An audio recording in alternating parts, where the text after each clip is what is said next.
우리는 지난 시간에 현대에 대해서 생각을 했습니다. 이 현대란 영어식 표기로 할 때 포스트 모던 시대입니다. 계몽주의를 모더니즘이라고 할 때 계몽주의 후 또는 후기 계몽주의에 해당하죠. 현대화가 무엇이며 현대성이 무엇이며 그래서 어떻게 현대사회가 세속주의로 가게 됐는가를 생각한 것이 지난 시간 강의 내용이었습니다.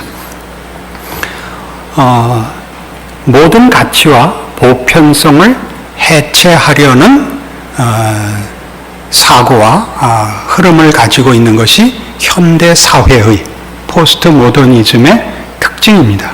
그런 차원에서 우리는 이 시대를 다원주의 시대라고도 얘기합니다. 다원주의라는 것은 결국 절대적인 유일한 기준과 질서가 없다는 얘기가 됩니다. 왜냐하면 그 현대라는 이 사회가 세속성을 그 정신으로 갖고 있기 때문입니다. 어떤 초월적인 질서에도 뿌리를 내리고 있지 않은 전망과 가치를 가진 시대가 현대 사회의 속성이기 때문에 절대적인 가치와 기준이 없는 사회에서 그걸 부정하는 사회에서 세계를 다 정리하고 통일시킬 어떤 기준과 근거를 가질 수 없게 되어 다 파편화시킨 것입니다. 이런 절대적 기준을 부인한 가장 큰 이유는 이미 문예부흥으로부터 출발했다 하는 것을 우리 이 강의 첫 시간에 생각했었습니다.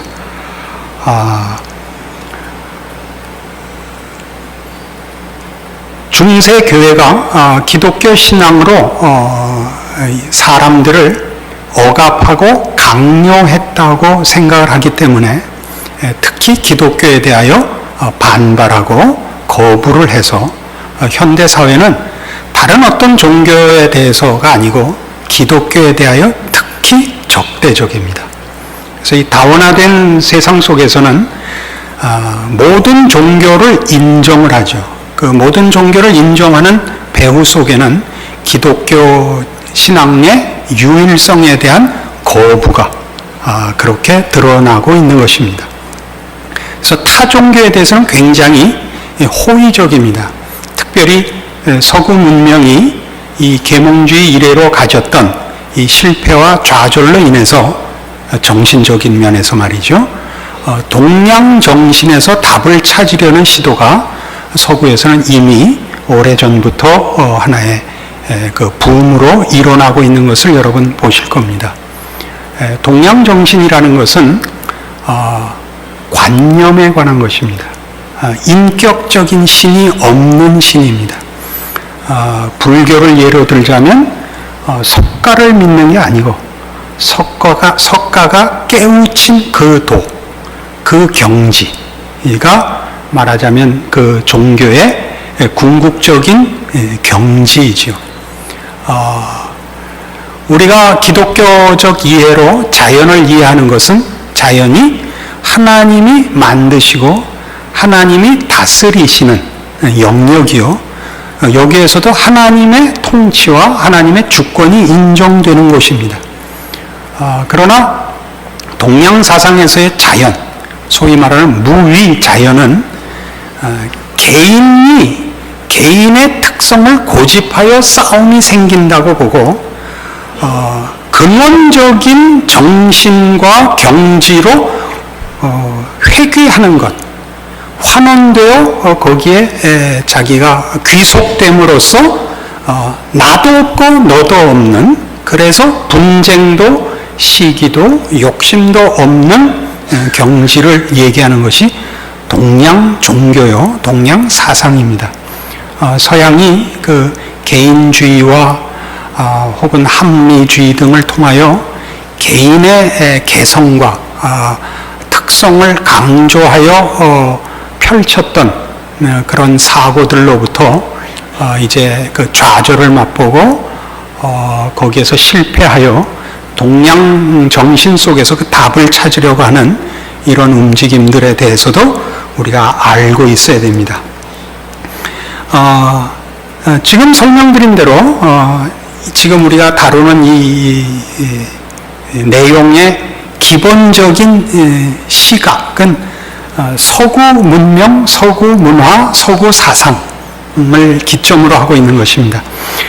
그런 시각에서 현대사회는 절대와 초월을 거부한 시대이며 따라서 현대사회의 문화는 그 근거가 되는 정신이나 사상에서 아무런 기초를 가지고 있지 않습니다. 그러니까 절대적인 기준이 없기 때문입니다. 그러니까 현대사회에서는 정치, 경제, 사회, 교육 이렇게 다 분야별로 나누어서 그 각 분야의 사회 활동이 곧 문화고 사상과 정신이 근거가 되어 정치와 경제와 사회와 교육과 문화를 내용으로 하여 근거로 하여 활동이나 분야를 통일시킬 것을 갖고 있지 못합니다. 그런 면에서 현대사회는 그 공적인 영역에서 정신적 대화를 나눌 토대가 없습니다. 이 시대는 활동과 기능만 있는 것입니다. 그러니까 현대사회에서는 바보가 제일 나쁜 놈입니다. 그죠? 영악한 게 오히려 낫고 정직함도 무능하면 그것은 현대사회에서는 쓸모가 없는 존재일 뿐 아니라 천하의 역적 취급을 받습니다. 그래서 이 현대사회의 공적 영역의 정신적 가난함을 뭘로 메꾸느냐 하면 스포츠와 드라마로 메꿉니다. 우리는 만나서 할 얘기가 이거밖에 없습니다. 그래서 지나간 시간 속에 김수현 씨 인기 있는 TV 드라마들이 그분이 쓰신 것은 대부분 부부싸움 하는 거거든요. 그래서 보면 멀쩡했던 집안에 꼭 싸움을 일으켜서 앞 시간에 제가 그랬습니다. 보지 말자 그랬습니다. 근데 안 보면 할 얘기가 없는 겁니다. 우리가 공적인 영역에서 만나서 최소한의 예의와 최소한의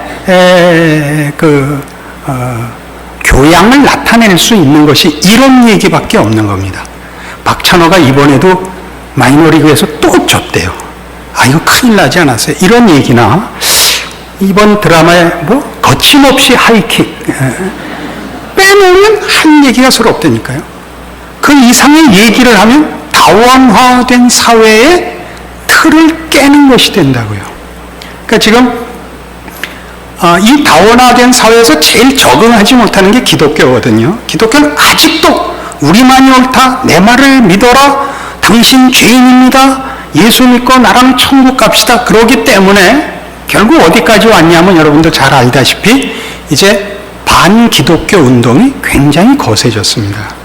그들이 사탄이기 때문에 그러는 것이 아니라 우리 같은 사람들이 들어오면 이 시대에 예의와 질서와 교양이 깨지기 때문입니다. 이 시대 현대 사회는 그런 거는 서로 얘기 안 해야 되는 거거든요. 해서는 안 되는 얘기를 기독교인들만이 무분별하게, 무모하게, 건방지게, 독선적으로 해대니까 못 살겠는 거죠.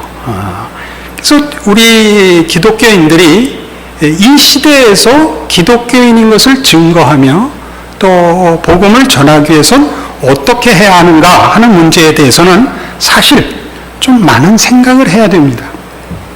결국 현대 사회의 문화는 활동과 여흥뿐입니다.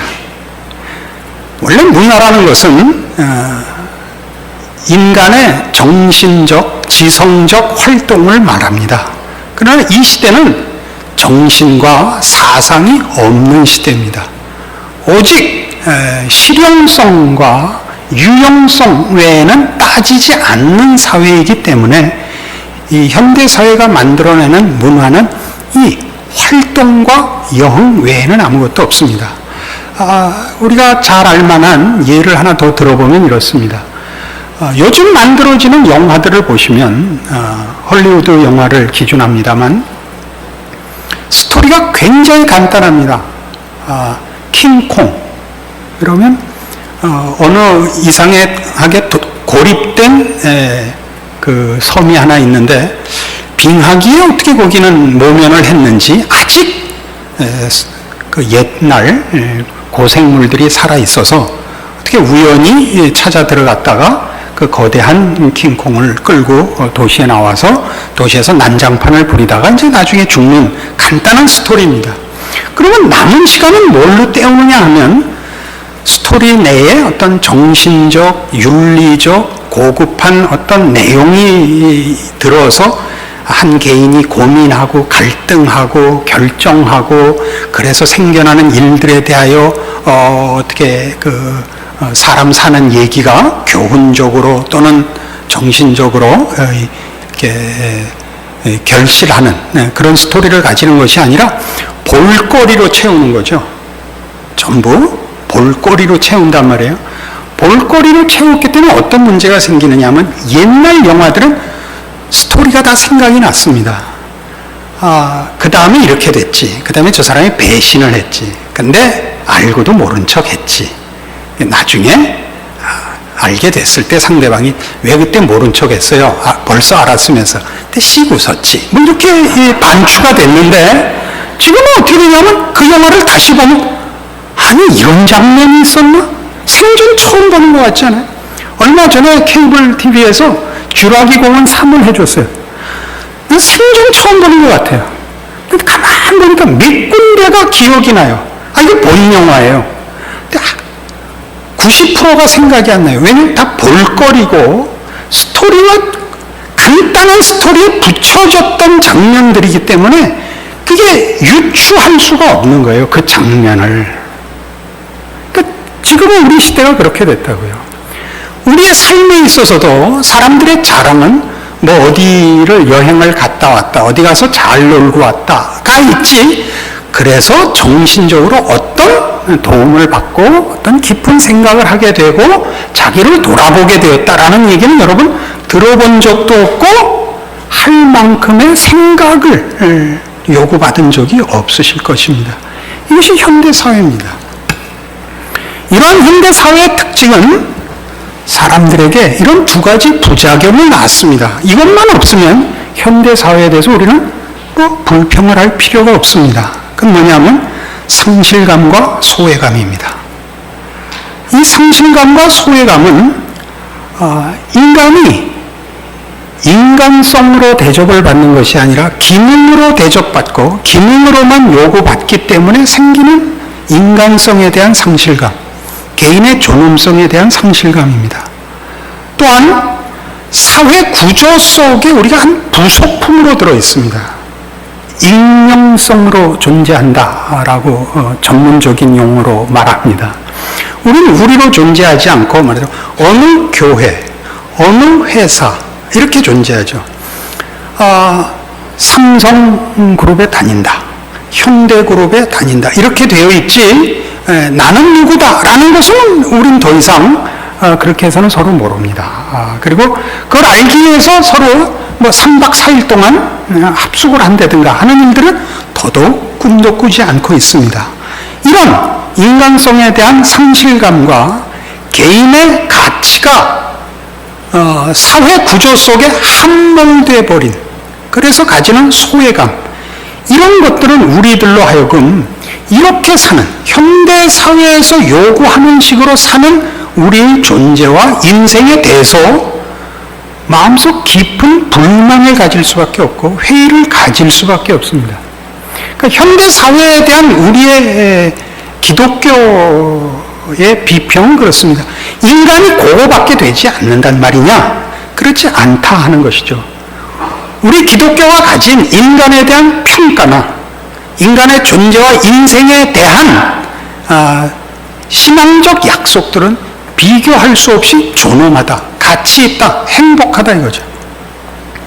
이런 사실은 우리가 앞에서 계몽주의로부터 출발해서 합리주의로 이 세상이 흘러갔을 때 과학을 근거로 하여 합리성으로 모든 인간과 인생과 세계를 담으려고 했던 계몽주의가 어떻게 실패했는가에서 1차 한번 우리가 살펴보았었습니다. 과학과 싸우자는 얘기가 아닙니다. 과학이 맞냐 신앙이 맞냐는 싸울 거리가 아닙니다. 왜냐하면 과학은 하나님이 허락하신 하나님의 통치 방법에 대한 우리에게 알게 하신 지식들입니다. 그러나 과학으로 인생과 인간과 세계를 담아낼 수 있다고 생각한 것은 과학의 범주를 벗어나는 것이었다 이 얘기입니다. 이해하시겠죠? 현대 사회라는 것은 삶의 모습이 이렇게 온 것, 이것 자체로 우리가 맞다 틀리다 옳다 그르다라고 판정할 수 있는 것이 아닙니다. 우리에게 문제가 되는 것은 이렇게 사는 것이 인간의 가치와 그 영광에 걸맞느냐 하는 문제에 대해서 이의를 제기하는 것입니다. 우리는 성실히 살 책임이 있고 자기 책임을 지켜야 할 당연한 책임이 있습니다. 그러나 이것이 다냐? 그러면 부족하다 이거죠. 우리는 이 현대 사회에 대해서 거부해서는 안 됩니다. 현대 사회의 속성, 그 세속주의에 대해서는 우리가 반대를 해야 되지만 이런 말하자면 기능화되고 실용화된 사회라는 환경에 대해서는 우리가 거부할 수가 없습니다. 그 속에서 어떻게 기독교 신앙이 약속하는 참다운 인간상을 증거할 것이냐 하는 문제가 숙제로 남는 것이지 이걸 다 없애고 옛날같이 뭐 어디 기도원으로 들어가자든가 따로 무슨 신앙촌을 만들자든가 하는 것이 대안이 아닙니다. 그런 식으로 무조건 거부하는 것이 답이라고 얘기하는 것이 아닙니다. 그래서 현대 사회는 그 어느 때보다 풍요와 재미 속에 살고 있는데 인간은 이런 표현이 있죠. 참을 수 없는 존재의 가벼움을 모두가 실감하고 있습니다. 우리 모두는 한 인간으로서 대접받지 않고 한 부품으로 그래서 언제든지 갈아 끼울 수 있는 존재로 취급되고 있는데 우리 현대인들의 말하자면 그 가난함과 불만과 그 슬픔이 있는 것입니다. 그래서 이런 이제 현대 사회에 대한 이해를 놓고 지금 얘기한 이 인간이 가지는 상실감과 소외감에 대하여 참을 수 없는 존재의 가벼움에 대하여 기독교가 말하는 답은 무엇이며 그것이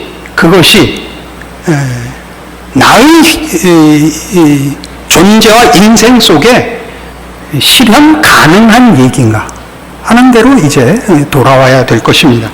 오늘 우리는 그 본문을 요한복음 3장 16절로 택했습니다.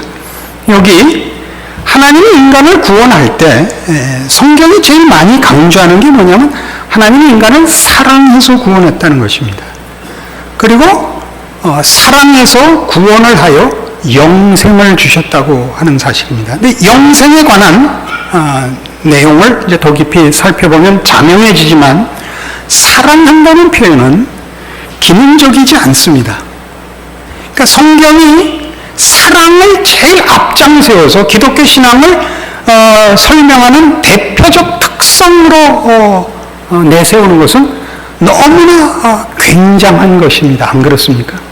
사랑한다는 건 그건 어떤 조건도 갖다 댈 수 없는 것입니다.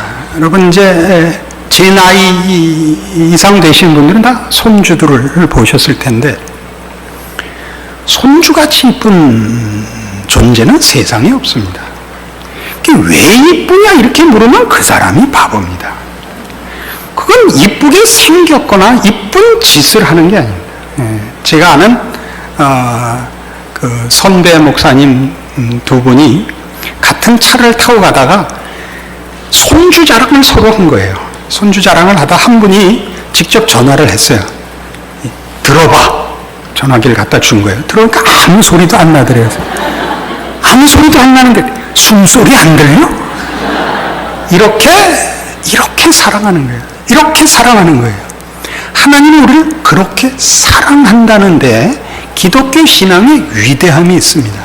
사실이냐 아니냐 하는 문제는 좀 두고 얘기를 하십시다. 이거 뭐 한꺼번에 거기까지 할 수는 없습니다. 지금은. 그러나 기독교 신앙을 고백하는 모든 성도들은 이 하나님의 사랑을 확인하지 않고는 그 신앙을 고백할 수 없는 법입니다. 이것은 이론도 아니고 이것은 무슨 다른 어떤 것으로도 설명할 수 없는 신비한 것이며, 그렇다고 우리가 속고 있거나 자기 최면에 걸린 것은 아닙니다. 왜요? 우리가 멀쩡한 사람들입니다. 저야 분명히 그렇습니다. 멀쩡한 사람입니다. 그 사람들이 이런 이 동일한 하나님의 사랑으로 인하여 오늘 이 자리에 있고 이 고백을 하며 세상에서 괄세를 받거나 또 바보 취급을 받는 것을 감수하는 것입니다. 이 하나님이 우리를 사랑해서 우리에게 영생을 주시는 구원을 베푸셨습니다. 요한복음 17장 가면 이 영생은 이렇게 설명됩니다.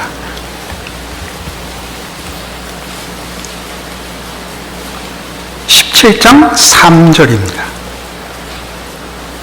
영생은 곧 유일하신 참 하나님과 그의 보내신 자 예수 그리스도를 아는 것입니다. 이렇게 되어 있습니다. 우리 보통 영생이라고 얘기를 하면 오래오래 동화책 맨 끝에 나오는 왕자와 공주가 결혼해서 오래오래 행복하게 살았대요. 이 오래오래죠. 행복한 오래오래. 그러나 성경이 영생을 설명하는 것은 하나님 아버지와 예수 그리스도를 아는 것으로 되어 있는데, 이 안다는 표현은 지식적인 이해가 아닙니다. 이 안다는 것은 부부 관계의 특별한 관계. 부부란 그렇습니다. 아내와 남편이 하나입니다. 그건 결혼해 보신 분들은 다 압니다. 남편이나 아내에게 성질을 부려서 자기가 아무리 옳아서 성질을 부렸어도 상대방이 가슴 아파하면 자기 가슴이 아픈 게 부부입니다. 놀라는 분들은 뭡니까? 그렇게 안 사십니까? 부부란 희한합니다. 상대방이 불편하면 본인이 불편합니다. 내가 불편한 게 낫다라는 생각이 드는 것이 부부입니다. 이 성부 하나님이 성자 하나님을 우리에게 보내어 영생을 주신 것은 이 삼위 하나님의 연합같이 우리를 삼위일체 하나님의 연합 관계로 우리를 부르신 것이다 하는 것이 성경의 영생에 대한 설명이요, 구원에 대한 설명입니다. 같은 요한복음 17장 23절 보시면, 그래서 여기 이어서 이렇게 나옵니다. 곧 내가 저희 안에, 아버지께서 내 안에 계셔 저희로 온전함을 이루어 하나가 되게 하려 함은 아버지께서 나를 보내신 것과 또 나를 사랑하신 같이 저희도 사랑하신 것을 세상으로 알게 하려 함이로소이다. 그러니까 성부 하나님이 성자 하나님을 보내어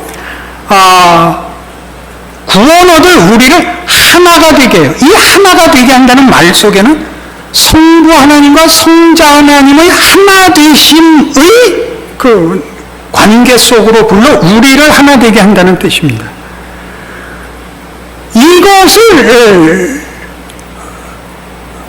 이것을 이루어 뭘 알게 한다 그러냐면, 성부 하나님이 성자 하나님을 보내어 성부 하나님이 성자 하나님을 사랑하신 그 사랑으로 우리를 사랑하신 것이 증거되도록 이 구원을 베풀었다는 겁니다.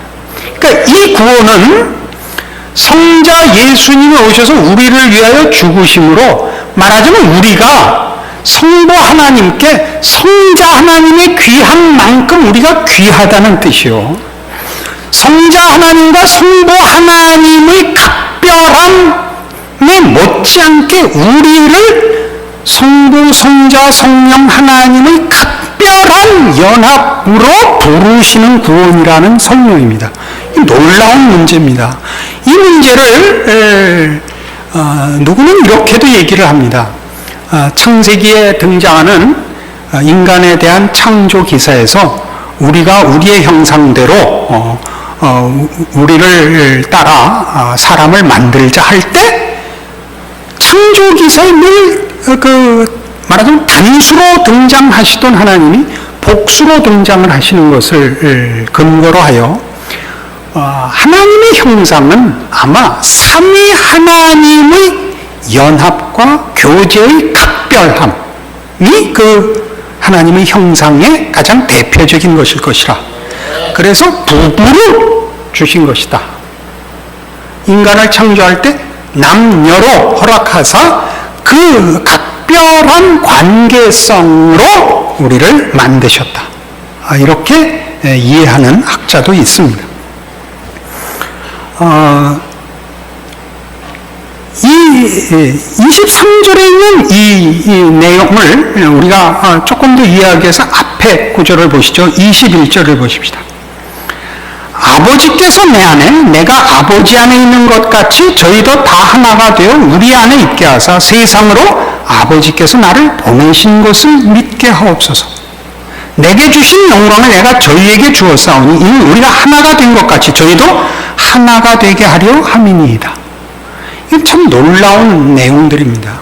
그러니까 구원은 곧 우리에게 허락한 영생은 이 삼위 하나님의 연합과 긴밀한 관계로의 부르심이라 이렇게 이해해야 성경적이라고 생각합니다. 이 내용에 관하여 잠깐 써온 글을 읽겠습니다. 성경은 우리가 공동체를 위해 창조되었다고 말한다. 만인에 대한 만인의 투쟁인 자연상태라는 개념과는 달리 성경은 우리가 자율적인 개별 존재가 아니라고 가르치고 있다. 자연상태라는 말은 다윈주의를 염두에 둔 표현입니다. 적자생존이요 자연선택에 의한 그런 싸움에서 이긴 자, 더 자연에 적응한 자가 살아남는 개별자로서 경쟁하고 자기를 지키기 위하여 만들어진 존재가 아니라 여러 속에 태어난 존재라. 여러과의 관계를 위하여 만들어진 존재라. 이렇게 이해한다 말입니다. 우리는 삼위일체이신 하나님의 형상을 따라 지어져 그 본질이 상호적인 사랑과 교제로 본질화되어 있습니다. 따라서 인간은 사회적 존재이며 그것은 기능적이기보다 본질적이며 그런 면에서 이웃 앞에 서는 존재입니다. 이웃 앞에 서는 존재라는 말은 이웃 앞에서 기능하는 존재지 이웃을 위하여 기능하는 존재고 함께하는 자로서 존재하게 되어 있지 나를 위하여 주변을 넘어뜨리는 존재로는 서 있지 않습니다. 이것이 기독교가 말하는 구원입니다. 그래서 이제 좀 더 우리가 확인해 보면 기독교 신앙이 수직적으로 하나님과 나와의 관계를 확인할 때마다 성경은 곧바로 그것이 이웃 앞에서 수평적으로 어떻게 확인되고 있는가를 묻고 있습니다. 그러니까 우리가 하나님과 하나가 되면 당연히 이웃과 하나가 돼야 된다고 성경은 가르치고 있는 셈입니다. 요한일서 3장으로 가보십시다.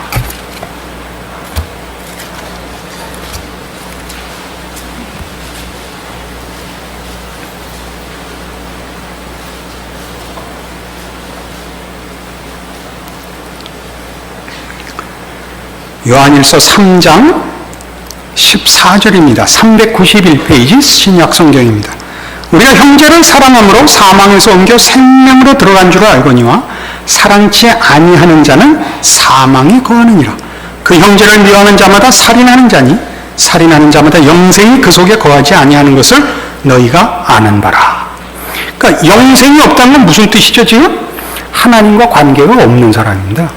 하나님과 관계가 정상화되었으면 무엇부터 안 한다? 이웃을 미워하지 않는다. 이겁니다. 그러니까 문제는 죄죠. 그러니까 구원을 얻었다 못 얻었다를 나누는 기준이 뭡니까? 죄죠. 죄로부터 구원을 얻은 것이 영생인데 영생을 얻으면 어떻게 된다고요? 하나님을 사랑하듯이 이웃을 사랑합니다. 이웃을 사랑하지 않는 이유는 뭐라고요? 하나님과의 관계가 회복되지 않아서 이웃 앞에 자연인으로 서는 겁니다.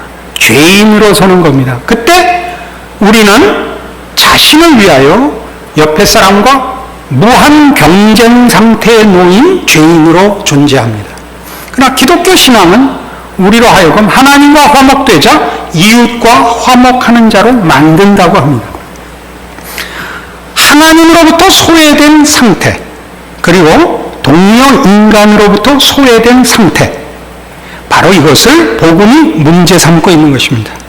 이것이 바로 죄가 의미하는 것입니다. 그러니까 죄가 뭐냐? 그럼 이겁니다. 우리가 이웃과 싸우는 이유가 뭐냐? 그러면 죄 때문이다 이겁니다. 무조건 사랑하자는 얘기가 아닙니다. 뭐 이렇게 같이 예수 믿는다고 그냥 생전 처음 보는 사람을 그냥 끌어안고 사랑합니다 이렇게 얘기하는 게 사랑은 아닙니다. 그렇게 말하려면 조금 더 시간을 두시고 이렇게 최소한 상대방의 신앙 고백에 얽힌 얘기와 본인의 좀 그 개인 역사를 좀 이렇게 서로 이해할 만큼 안 다음에 참 훌륭하시군요. 존경스럽습니다. 호감이 가는군요. 이런 단계를 거쳐서 사랑합니다. 그래야지 다짜고짜 나도 예수 믿습니다. 사랑합니다. 그럼 그 다 뭐냐 하면 이런 단계와 과정이 있다는 걸 무시하는 총알로 자꾸 한꺼번에 뒤엎으려는 그런 우리의 본성적인 종교성,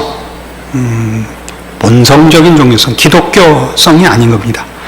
소외 또는 상실로서의 죄는 인간 상태를 특징짓고 있습니다. 인간 상태의 특징을 짓는 이 소외와 상실, 하나님으로부터 소외되고 하나님으로부터 분리되어서 상실된 마음속에 있다라고 로마서는 그걸 설명하고 있습니다. 상실된 마음대로 내버려 두셨다 이런 표현을 쓰죠. 그래서 예수를 믿는 것이 굉장히 중요한 문제가 되는 것입니다. 그러니까 기독교 신앙에서 예수가 등장하는 이유는 구원 때문이고 구원은 죄 때문이며 죄는 바로 이 문제, 인간을 하여금 인간답게 하는 것과 인간답지 못하게 하는 것을 가르는 경계선이기 때문에 우리 이걸 좌시할 수가 없습니다. 그러니까 인간이 어두움에 있다든가 진리를 알지 못한다든가 불법을 행한다든가 이웃을 미워한다든가 이런 것들은 다 이 소외와 상실의 증상들이며 그것 때문에 일어나는 부작용들이며 그것은 다 죄 때문에 생기는 것들입니다. 대표적인 성경 구절을 보죠. 에베소서 4장 17절입니다.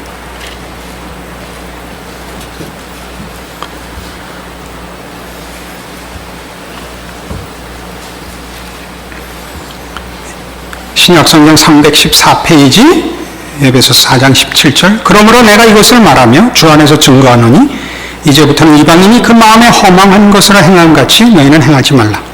저희 총명이 어두워지고 저희 가운데 있는 무지함과 저희 마음이 굳어짐으로 말미암아 하나님의 생명에서 떠나 있도다. 저희가 감각 없는 자 되어 자신을 방탕에 방임하여 모든 더러운 것을 욕심으로 행한다. 이렇게 얘기합니다. 여기 있는 모든 것들은 다 하나님의 생명에서부터 분리되었기 때문입니다. 기독교가 구원을 가장 시급한 문제로 언급하는 이유는 우리의 지금 현실이 바로 이 죄 때문에 생겨나고 있는 현실이기 때문에 그렇습니다. 죄에 대한 이해와 이 문제의 해결에 무력한 그리고 무지한 인간의 현실이 인정되어야 합니다. 이것을 해결하지 않고는 과학이든 현대 사회의 그 다양함과 물질 세계의 부유함이든 우리는 그것을 온전하게 쓸 수가 없습니다. 인류 역사를 통하여 그 역사가 증언하는 대로 인간은 외적인 문제 갖고 싸운 적이 없습니다. 언제나 내적인 이유로 싸우는데 그것은 언제나 죄성입니다. 그런 면에서 기독교 신앙은 윤리 도덕적 가치로 평가되어서는 안 됩니다. 그러니까 기독교가 기독교의 복음을 얘기할 때는 이것을 이론으로 제시하지 않습니다. 이것은 구원을 주시는 하나님의 능력이라고 언제나 소개되고 있습니다.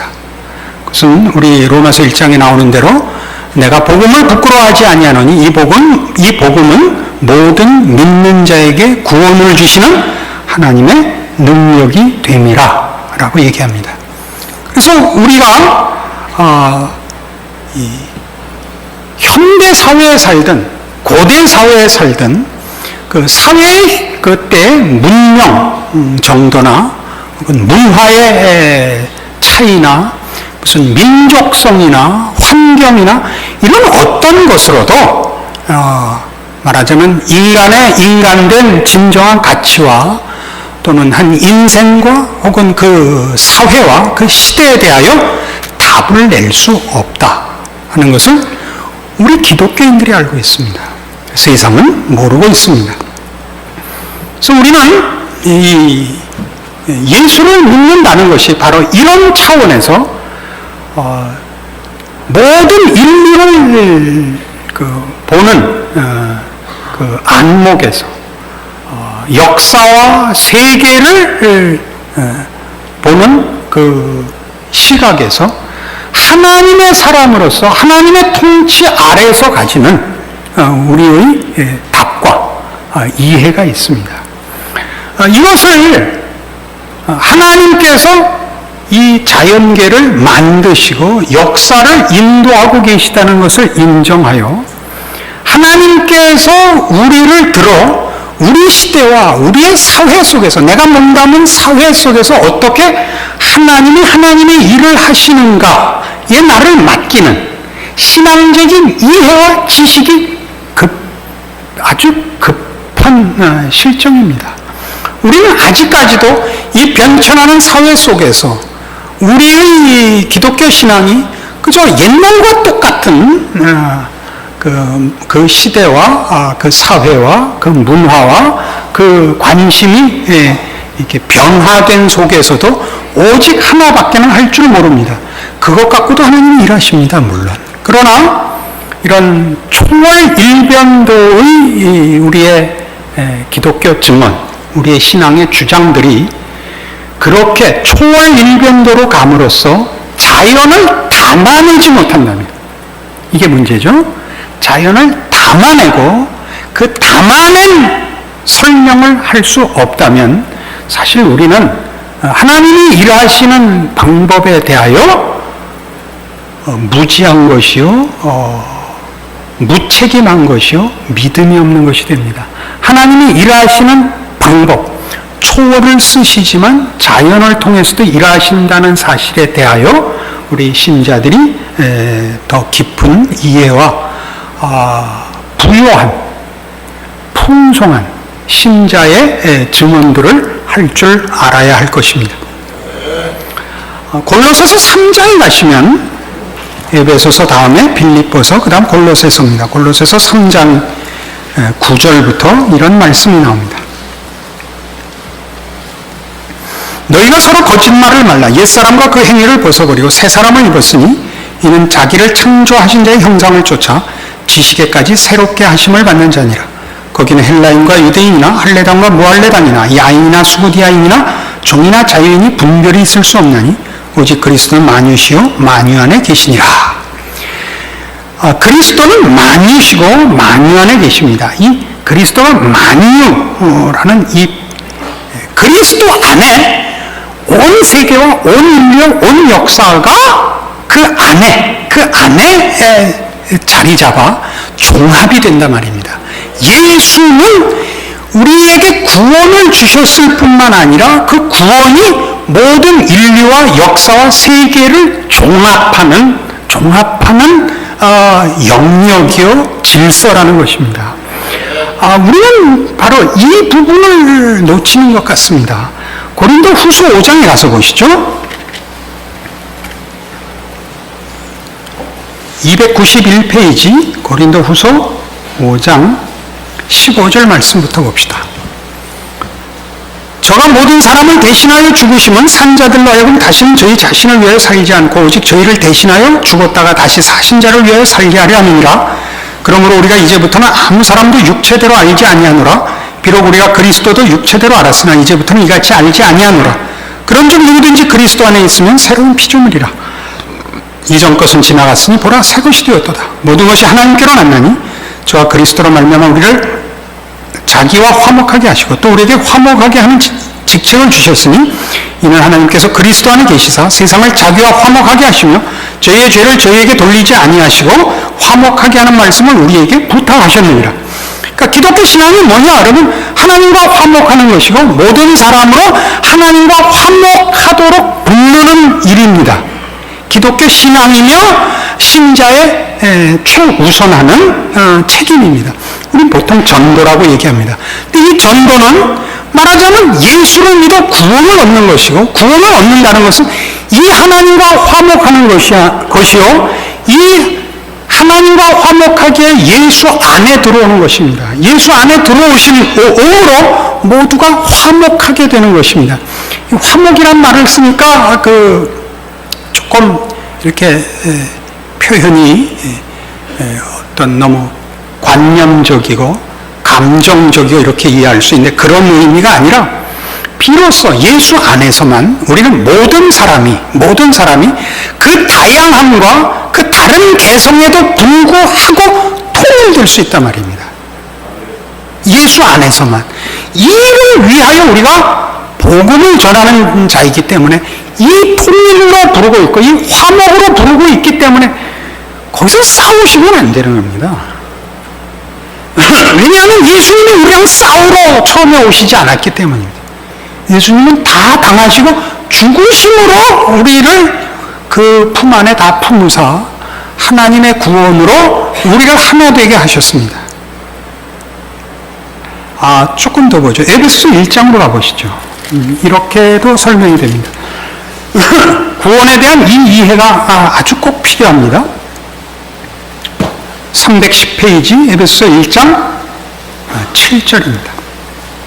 우리가 그리스도 안에서 그의 은혜의 풍성함을 따라 그의 피로 말미암아 구속 곧 죄사함을 받았으니 우리 즐겨 말하는 기독교 구원에 관한 복음에 관한 아주 선명한 표현입니다. 그렇죠?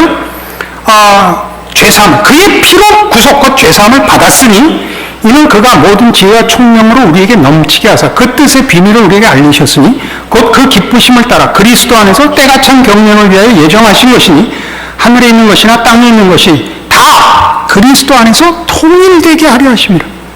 예수 안에서 통일되는 겁니다. 비로소 거기 하나님의 통치로 말미암는 평화와 화목과 용서와 기쁨과 사랑과 감사가 있게 되는 겁니다. 그것은 물론 감정적인 경험일 수 있습니다. 정서적인 것일 수 있습니다. 그러나 성경이 얘기하는 것은 그것보다 더 크게 세계와 역사를 다 담아서 더 이상 싸움이 있을 수 없는 하나님 통치의 질서와 그 통치의 의로우심과 선하심을 얘기하고 있는 것입니다. 이런 면에서 우리 기독교인들이 믿는다 믿지 않는다로 그 편협한 적대감을 보여서는 안 됩니다. 이건 말이 안 되는 것입니다. 이건 서구 역사가 예수 믿고 그 제국주의 시대 때 많이 한 실수입니다. 많이 한 실수입니다. 거기에 대하여 아프리카나 동양권이 아주 뿌리 깊은 반감이 있습니다. 기독교에 대한 반감이 되고 말았는데, 그건 그때 서구 기독교가 그 이해가 충분치 못해서 일어난 부작용이었습니다. 지금 어느 종교나 다른 어떤 문화나 어떤 사상으로도 기독교 같은 답을 제시하는 인간과 세계와 역사를 담아내고 설명하는 그런 내용이 없습니다. 그리고 우리 우리 모두가 늘 그런 건 아니지만 기독교 신앙을 고백하는 모든 성도들이 어쨌든 진정한 평화와 감사와 만족을 누구나 다 체험하고 있는 것이 사실입니다. 그걸 왜 계속하지 못하는지는 사실 저도 잘 모르겠습니다. 그러나 우리는 알고 있고 그 기쁨을 늘 놓치지 않으려고 애쓰고 있고 다시 회복시켜 달라고도 기도하고 있습니다. 그래서 늘 이 싸움을 우리는 이미 얻은 답인데 늘 잘못하고 있는 것이 아닌가 그런 생각을 해봐야 됩니다. 그래서 다시 아까 중간에 그 기독교적 답을 제시했을 때와 같이 우리는 기독교 신앙으로 비로소 이웃 앞에 섭니다. 그때 이웃은 복음을 증거해야 될 전도의 대상으로만 서 있는 것이 아니라 그 말이 틀린 것은 아닌데 이렇게 그를 고쳐야 되고 바꿔야 되고 하는 건 사실이지만 그런 이제 나쁘게 말해서 노획물, 공격의 대상으로 생각지 마시고 나의 다름으로 서야 된다 이겁니다. 우리만이 비로소 인류 앞에 참다운 이웃으로 설 수 있는 겁니다. 상대방을 위해서 그렇고 나 자신의 변화된 모습이 우리만이 답을 가진 자로 참다운 이웃으로 존재할 수 있어서 그렇습니다. 이 문제는 구원에 관한 가장 그 대표적인 심판 기준입니다. 마태복음 25장이죠.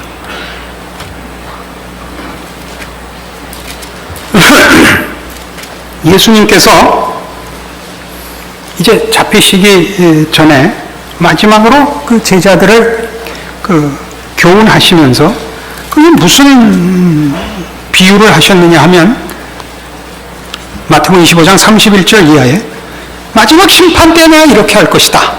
그때 양과 염소를 모아서 둘로 나눠서 착하고 충성된 종들에게 상을 줄 것이요 악하고 게으른 종들에게 심판할 것이다 라고 길게 비유를 베푸십니다. 근데 그 비유가 뭐냐 하면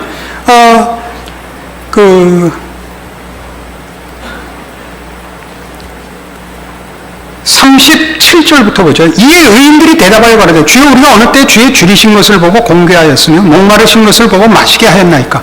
어느 때 나그네 되신 것을 보고 영접하였으며 벗으신 것을 보고 옷 입혔나이까? 어느 때 병드신 것이나 옥에 갇히신 것을 보고 가서 배웠나이까? 하리니 임금이 대답하여 가라사대 내가 진실로 너에게 이르노니 너희가 여기 내 형제 중에 지극히 작은 자 하나에게 한 것이 곧 내게 한 것이니라. 심판을 받을 자들에게 뭐라 그러죠? 우리가 언제 주께서 굶주리시고 갇히시고 헐벗으신 것 보고 안 했습니까? 너희가 여기 내 형제 중에 지극히 작은 자 하나에게 하지 아니한 것이 내게 하지 아니한 것이다. 여기서 내 형제는 꼭 신자를 의미하지 않습니다. 모든 인류입니다. 여기서 작은 자라는 건 말하자면 이해관계로 호의를 베풀 수 있는 대상이 아닌 걸 얘기하죠. 이해관계가 얽히지 않은 자에게 그리고 도와줘봤자 그 보상을 받을 수 없는 자에게 죽게 하듯 하려는 것입니다. 이것이 구원입니다. 그 신자의 신앙 실천입니다. 잘해주고 그러니까 예수 믿으세요는 꼭 옳지는 않습니다. 그렇게 하지 맙시다. 그것과 상관없이 그렇게 하셔야 됩니다. 예수님의 공생애를 보시면 그가 병든 자를 고치시고 문둥병자를 고치시고 중풍병자를 고치시고 할 때 물론 믿음을 보시고라는 조건이 나오는 때도 가끔 있습니다만은 대다수의 경우는 이것이 유일한 조건입니다. 민망히 여기시고 불쌍히 여기사. 이걸 하셔야 됩니다. 민망히 여기고 불쌍히 여겨야 됩니다. 동정하라는 얘기가 아닙니다. 경멸하라는 얘기도 아닙니다. 우월감을 갖고 해서는 안 됩니다. 나도 옛날에 저랬지. 이걸 알아야 됩니다. 하나님 없으면 다 저렇지. 정말 그리스도의 사랑으로 민망히 여기고 불쌍히 여겨야 됩니다. 이게 신자의 거룩함입니다. 이걸 하지 못하면 기독교는 그 복음의 진정한 가치를 잃게 됩니다. 마태복음 5장에 오시면 43절 이하에 이런 유명한 예수님의 가르침이 있죠. 43절. 또 네 이웃을 사랑하고 네 원수를 미워하라 했다는 것을 너희가 들었으나 나는 너희에게 이르노니 너희 원수를 사랑하며 너희를 핍박하는 자를 위해 기도하라. 이웃을 사랑하라. 원수를 사랑하라. 그러니까 원수를 사랑하라. 기독교가 사랑을 강조하고 그 강조하는 정도가 얼마나 크냐 할 때 원수를 사랑하라 아닙니까? 왜 그래야 되는가? 사랑은 고귀한 것이니까 이런 개념으로 설명하는 것이 아니라 45절에 있는 바와 같이 이같이 한즉 하늘에 계신 너희 아버지의 아들이 되림입니다. 우리 아버지가 그걸 좋아하시기 때문입니다.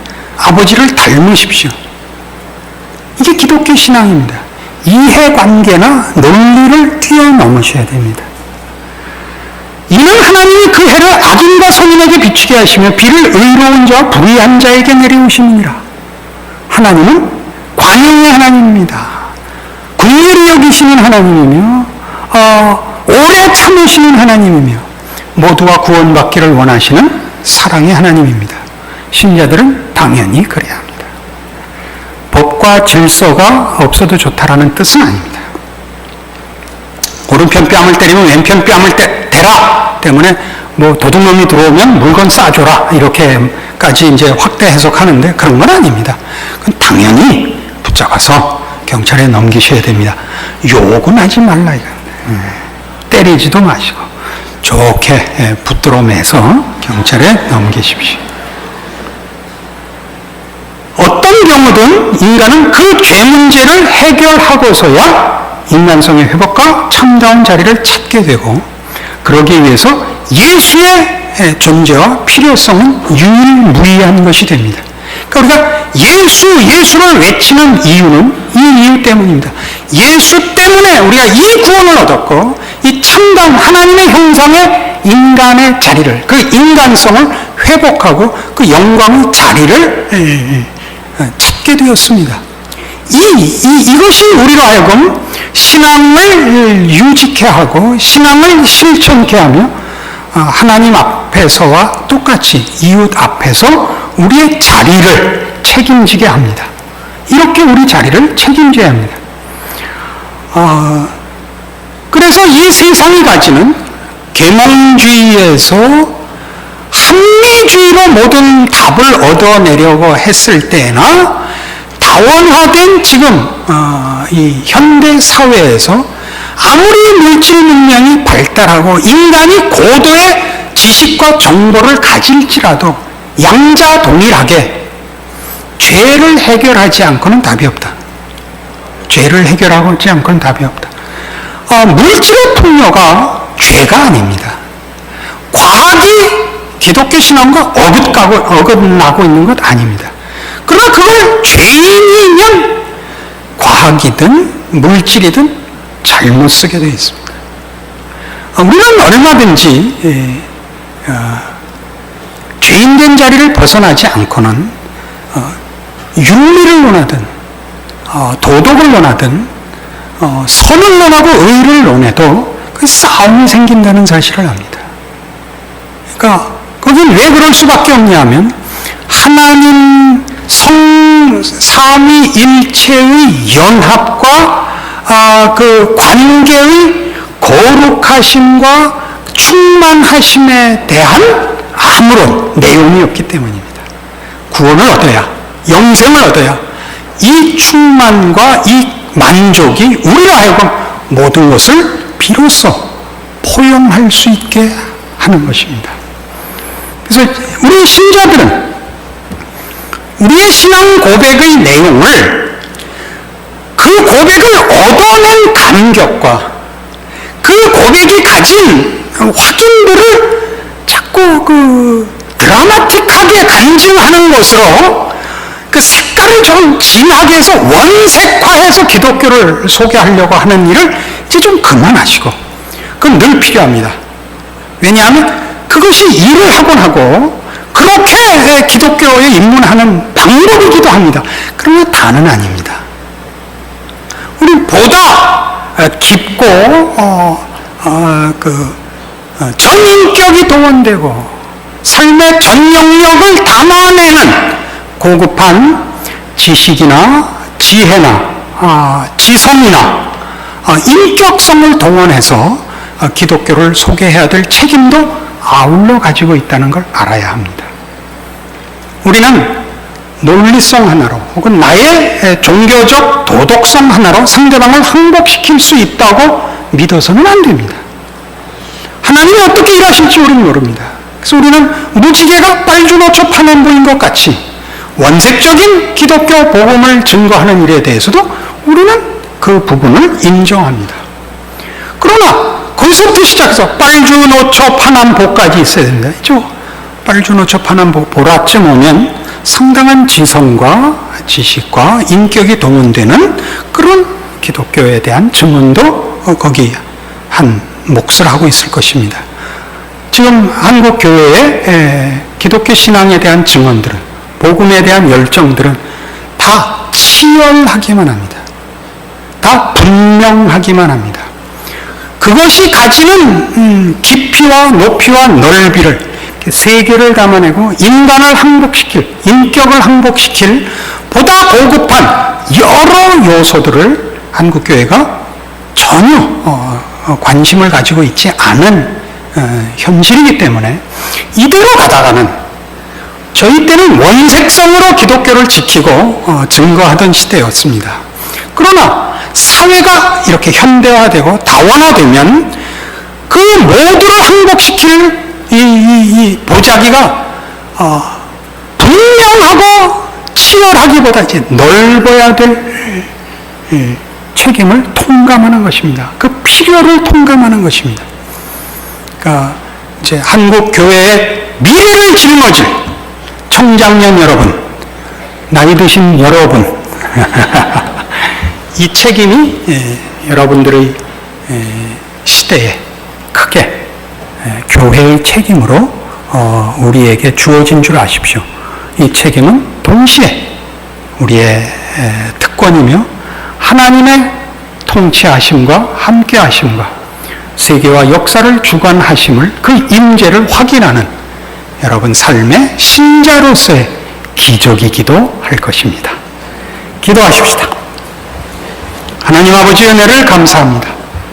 하나님의 하나님 되심과 우리를 사랑하신 것과 하나님의 자녀로서 구원함을 얻은 우리의 신앙의 그 깊이와 넓이와 높이가 우리의 삶의 전 영역과 정황에서 세상 앞에 하나님의 사람으로 증거되게 하여 주시옵소서.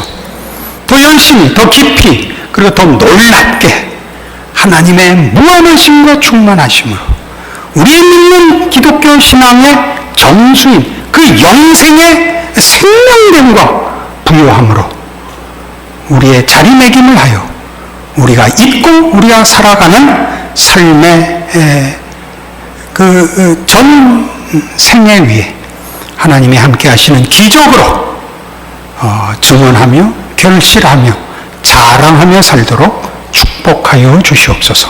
예수님 이름으로 기도합니다. 아멘.